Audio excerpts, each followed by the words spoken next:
Esta semana hablaremos de la justificación por la fe. Este es el tema central de la epístola a los romanos. En realidad es el tema central de todas las epístolas de Pablo, y yo diría más todavía, es el tema central de la Biblia. La Biblia nos enseña que no hay salvación sin Cristo. Y esa lección es del Nuevo Testamento y también del Antiguo Testamento. No hay salvación sin Cristo. No hay otro nombre dado a los hombres en quien podamos ser salvos. La única manera de salvarnos es por la fe, o sea, por creer, por confiar en lo que el Señor Jesucristo hizo por nosotros en la cruz del Calvario. Necesitamos confiar en su promesa, en la promesa de que Él hará por nosotros lo que nosotros no podemos hacer por nosotros mismos. Antes de continuar estudiando este asunto, debemos entender primero lo que significa ser justificado. La palabra justificado viene de la palabra justicia, y desde el punto de vista legal, no existe justicia sin ley. Ambas están relacionadas una con la otra, justicia y ley. Por ejemplo, si tú vas a un juez a pedirle que te haga justicia, él va a tomar la ley en sus manos y va a atender tu pedido de acuerdo a lo que está escrito en la ley. Siendo así, una persona justa, desde el punto de vista legal, una persona justa es una persona que vive en armonía con la ley, en obediencia a la ley. Pero la semana pasada vimos que no hay un ser humano que pueda vivir una vida de acuerdo a los eternos principios de la ley de Dios. Desde la entrada del pecado, todos pecamos y estamos destituidos de la gloria de Dios, dice la palabra de Dios. No hay justo ni siquiera uno. Desde la cabeza hasta los pies, todo es llaga podrida en nosotros. Todos nos desviamos, nos descarriamos como ovejas rebeldes. Delante de esta triste realidad, pues estaríamos todos condenados, porque la paga del pecado es la muerte. Todos somos injustos, porque todos pecamos, todos quebramos la ley. Y por más que nos esforcemos para cumplirla, no podemos, porque somos malos interiormente desde la entrada del pecado. Por lo tanto, la ley no puede salvarnos. Al contrario, nos condena.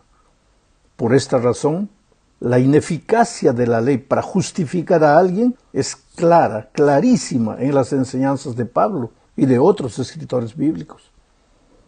Pablo dice en Romanos 3, versículos 19 y 20 lo siguiente: pero sabemos que todo lo que dice la ley se lo dice a los que están bajo la ley. Y yo pregunto, ¿quiénes son los que están bajo la ley? Todos los seres humanos, porque todos hemos pecado y por más que nos esforcemos no podemos cumplir la ley.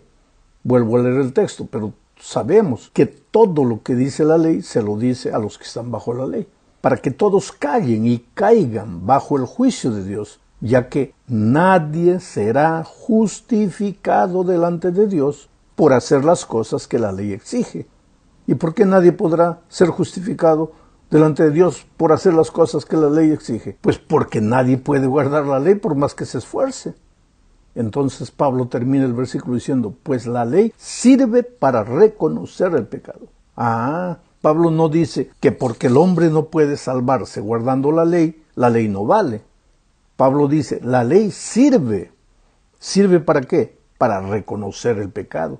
La ley sirve para mostrarte tus errores. ¿Cómo sabrás que matar es pecado si la ley no dijere no matarás? Entonces, la ley sirve. La ley tiene su lugar en la vida del cristiano, pero no para justificarlo, no para salvarlo, porque desde la entrada del pecado nadie puede guardar la ley auténticamente. Vamos ahora a la segunda parte de este estudio. Hablemos de la justicia de Dios.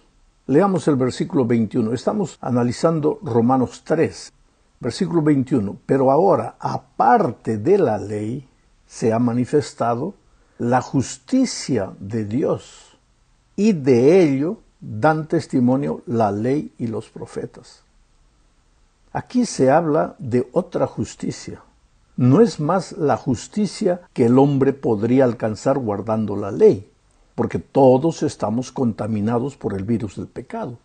Pero ahora, dice Pablo, aparte de la ley, se ha manifestado la justicia de Dios. Percibe bien que Pablo no dice que la ley ya no vale. Lo que dice es que aparte de la ley, ahora se ha manifestado otra justicia. Esta nueva justicia se contrasta con la justicia que viene de la obediencia a la ley. Esa justicia que viene de la obediencia de la ley era la justicia con la que estaban familiarizados los judíos. Pablo llama a esta justicia nueva, que no viene de la ley, viene de la fe, de la confianza en Cristo. Pablo llama a esta justicia la justicia de Dios. Es decir, esta justicia viene de lo alto. Es la que Dios provee. Y es la única justicia que Él acepta como justicia verdadera.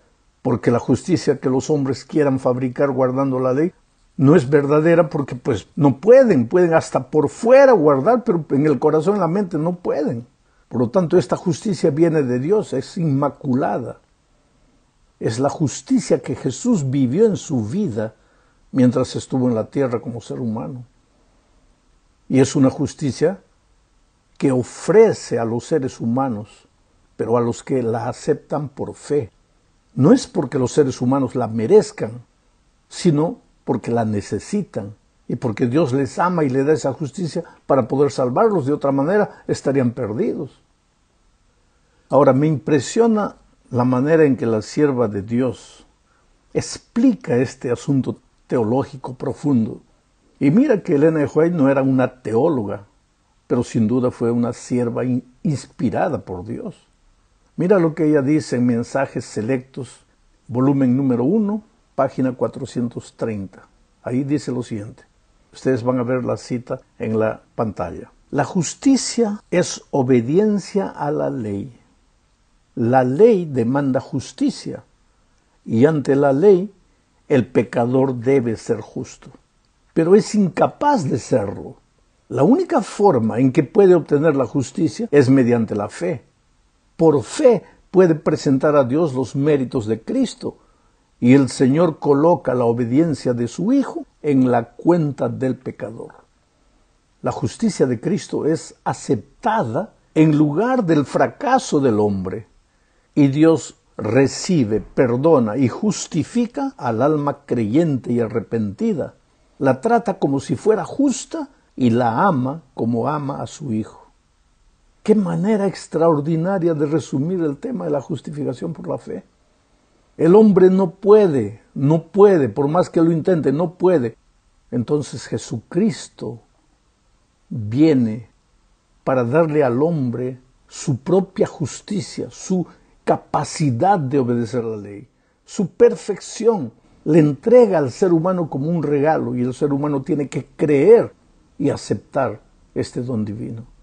Y esto, Pablo, en el versículo 22, recuérdate que estamos en el capítulo 3, en el versículo 22 dice, la justicia de Dios por medio de la fe en Jesucristo es para todos los que creen en Él. Creer, tener fe, confiar. La justicia de Dios por medio de la fe en Jesucristo es para todos los que creen en Él, pues no hay diferencia alguna, por cuanto todos pecaron y están destituidos de la gloria de Dios. Delante de nuestra incapacidad de obedecer, delante de nuestra incapacidad de guardar la ley, entonces pues viene Dios y hace por nosotros lo que nosotros no podemos hacer. Vamos ahora a la tercera parte. Hablemos aquí de la gracia de Cristo. Leamos Romanos capítulo 3, versículo 24. Pero son justificados, ¿quiénes son justificados? Los que creen. Pero son justificados gratuitamente por su gracia, mediante la redención que proveyó Cristo Jesús. Para entender qué es ser justificado, necesitamos entender qué es la justicia. Ahora, desde el punto de vista bíblico, y no apenas desde el punto de vista legal, necesitamos entender lo que es la justicia. Porque desde el punto de vista legal, la justicia es la obediencia a la ley. Pero desde el punto de vista espiritual, ¿qué es la justicia? Jeremías capítulo 23, versículos 5 y 6 dicen: vienen días en que haré que un descendiente de David surja como rey. ¿De quién está hablando aquí? De Jesús. Y será un rey justo que practicará la justicia. Ese rey que viene, Jesús, practicará la justicia y el derecho en la tierra. Mira que está hablando Jeremías años antes de la venida primera del Señor Jesucristo. Vienen días en que haré que un descendiente de David surja como rey, y será un rey justo que practicará la justicia y el derecho en la tierra. Durante su reinado, Judá estará a salvo, e Israel podrá vivir confiado. Y ese rey será conocido por este nombre: el Señor es nuestra justicia. Quiere decir que Jesús es la justicia. La justicia no es simplemente un concepto. No se define solo con palabras. La justicia es una persona. No existe justicia sin Cristo. Él es la propia justicia. En Él no hay pecado. Él vivió una vida completamente justa. Él es la justicia que viene de Dios. Pero ahora mira lo que dice 2 Corintios 5, 21. Y el autor es Pablo. Mira lo que dice: al que no conoció ningún pecado. ¿Quién es ese que no conoció ningún pecado? Cristo, la propia justicia de Dios. Pero ahora Pablo dice: al que no cometió ningún pecado, por nosotros Dios lo hizo pecado, para que en Él nosotros fuéramos hechos justicia de Dios. Esto es extraordinario, querido. Cuando le entregamos la vida a Jesús, cuando vamos a Jesús, el Señor Jesucristo toma sobre sí nuestros pecados. Y nosotros tomamos sobre nosotros su justicia. Por eso Cristo murió en la cruz, porque la paga del pecado es la muerte. Y todos habíamos pecado, y Jesús estaba ocupando nuestro lugar en la cruz, y por eso murió. Pero ahora nos entrega su justicia, su obediencia perfecta. ¿A quiénes? A los que creen, a los que confían, a los que van al Señor Jesucristo, reconociendo su carencia, su necesidad, su imperfección, su miseria, su pecado, y le dicen: Señor Jesús, yo no puedo, pero tú sí puedes. Y todo esto gratuitamente. No pagas nada. Es por gracia, gratis, pero es por redención.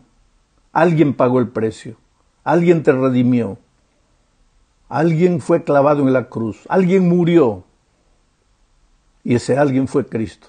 Pero para ti es gratis. Pero Jesús tuvo que pagar con su vida. Pero para ti no hay precio. Es gratis, por gracia. Tienes que creer, tienes que confiar. Eres justo por la fe, por confiar, por creer. Nada más. Ahora vamos a la cuarta parte de este estudio. Veremos aquí la justicia de Cristo. El versículo 25, recuerda que estamos en el capítulo 3 de Romanos. El versículo 25 dice: a quien Dios puso como sacrificio de expiación por medio de la fe en su sangre.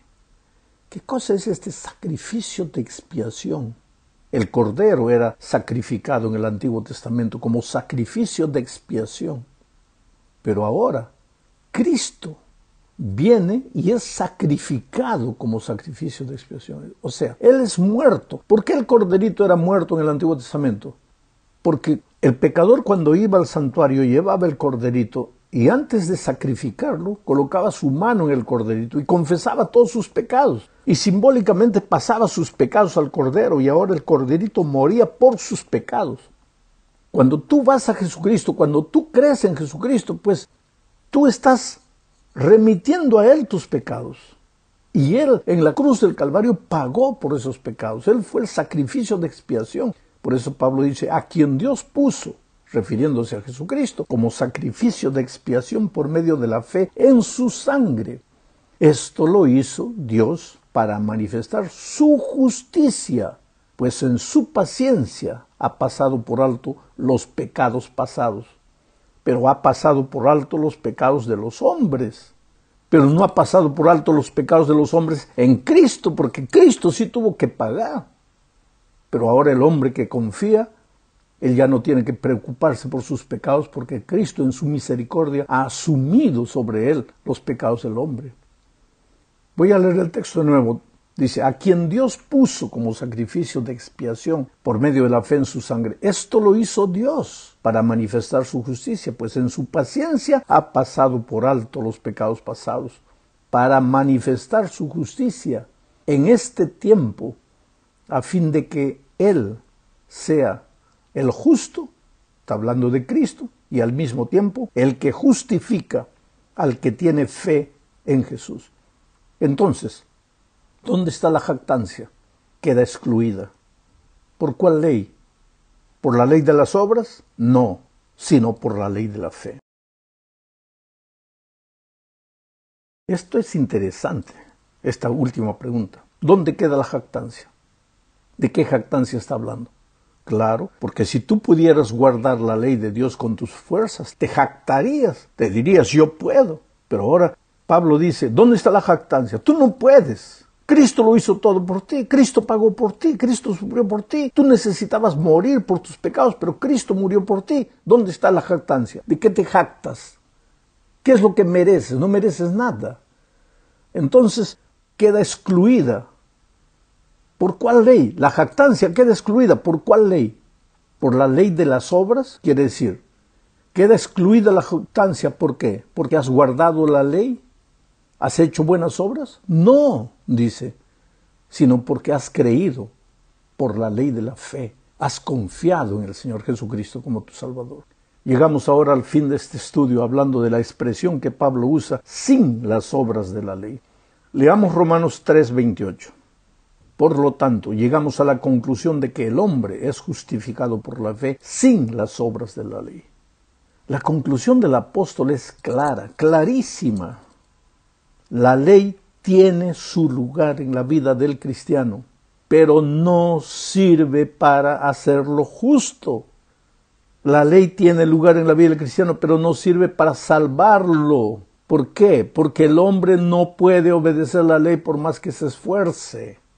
Entonces no puede ganar justicia, no tiene de qué jactarse. La ley no te salva, pero tiene su lugar en la vida del cristiano. El problema con los cristianos es que algunos creen que porque somos justificados gratuitamente por la fe en Cristo, ya no necesitamos guardar la ley. Ellos piensan que guardar la ley sería intentar salvarse por las propias obras. Ahora, otros, queriendo contrarrestar esta tendencia, defienden la observancia de la ley de tal forma que dan la impresión de que hay que guardar la ley para salvarse, de que la obra realizada por Jesús es incompleta y de que los seres humanos tenemos que esforzarnos un poco para ayudar a Jesús en nuestro buen comportamiento. Pero Pablo es claro al decir que, por lo tanto, llegamos a la conclusión de que el hombre es justificado por la fe, sin las obras de la ley. Quien dice eso es Pablo. No te vas a poner a agredir al pobre Pablo porque dijo que el hombre es justificado sin las obras de la ley. No está diciendo que no hay ley, está diciendo que la ley no sirve para justificar. Pero al mismo tiempo, en el versículo 31, porque nosotros acabamos de leer el 28, en el 31 dice, entonces, ¿por la fe invalidamos la ley? De ninguna manera, más bien confirmamos la ley. Mira qué sabiduría de Pablo. Primero dice, el hombre es justificado sin las obras de la ley. La ley no justifica al hombre. Y después en el versículo 31, y eso ahora porque somos salvos por la fe, invalidamos la ley. Él dice, de ninguna manera, más bien confirmamos la ley. Ahora, Pablo te puede enseñar, yo puedo comentar, el Espíritu te puede hablar, pero solo si eres humilde vas a permitir que el Espíritu te convenza. Porque tú puedes continuar pensando lo que tú quieras si no dejas que el Espíritu trabaje en tu corazón. Que Dios te bendiga.